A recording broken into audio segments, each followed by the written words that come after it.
अनुकूल्यस्य संकल्प प्रतिकूलस्य विवर्जनम। भक्ति जीवन क्या है? अनुकूल्यस्य संकल्प, कि जो अनुकूल हो, भक्ति जीवन में जो अनुकूल है, जो फेवरेबल है उसको ग्रहण कीजिए, और प्रतिकूलस्य विवर्जनम, जो प्रतिकूल है, बहुत ज़्यादा दिमाग खा रहे हैं, तो उसको हटाइए लाइफ में। क्योंकि अनुकूल रूप से जो किया गया कार्य है वही भगवान को सुख देगा। जैसे होता है ना, कभी कभी जब हम लोग इस्कॉन से जुड़े नहीं थे तो बहुत सारे इंद्रजाल, तंत्र शास्त्र, वशीकरण मंत्र, मोहिनी विद्या, ये सब बाजारों में दिखता था। 7 दिन में किसी को कैसे बस में किया जाए, एक ऐसा ऐसा होता था।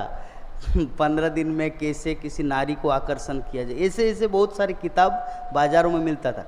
तब मैं सोचता था, मतलब जब ये बाजार में बिक्री होता है, अरे ऐसा होता है क्या, मंत्र में ऐसी शक्ति?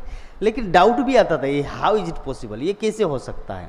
अगर होगा भी तो टेम्पोररी, ये टिकने वाला नहीं है।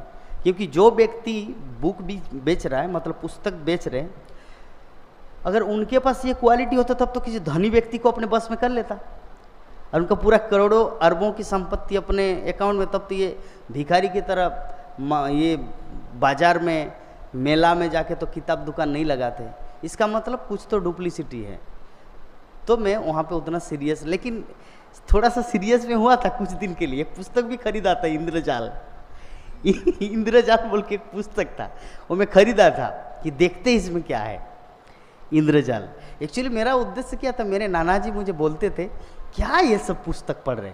मैं बोला कि अगर मैं वशीकरण करूँगा लोगों को, तब मैं उनको कृष्ण कथा सुनाऊंगा, तो मैं जो बोलूँगा तुम कृष्ण भक्ति करो, तुम प्रहलाद महाराज का चरित्र पढ़ो, तुम ध्रुव महाराज का चरित्र पढ़ो। तो जब मैं बोलूँगा वो सुनेंगे। अभी तो मेरी बात वो सुनेंगे नहीं, इसलिए मैं पहले वशीकरण करूँगा, इसलिए मुझे इंद्रजाल पढ़ना है ठीक है, ऐसे में किया था कुछ दिन।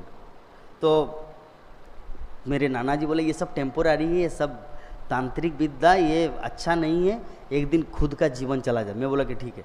गंगा में जाके बहा दिया, गंगा में नहीं, वहाँ का जो नदी था, नदी में वो पुस्तक डाल दिया। क्योंकि अगर घर में रखा रहेगा वो पुस्तक तो किसी न किसी की नज़र में जाएंगे।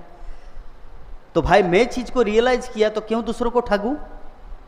मैं अगर चीटिंग मतलब उसमें ठग गया तो मुझे वो सब नहीं रखना है।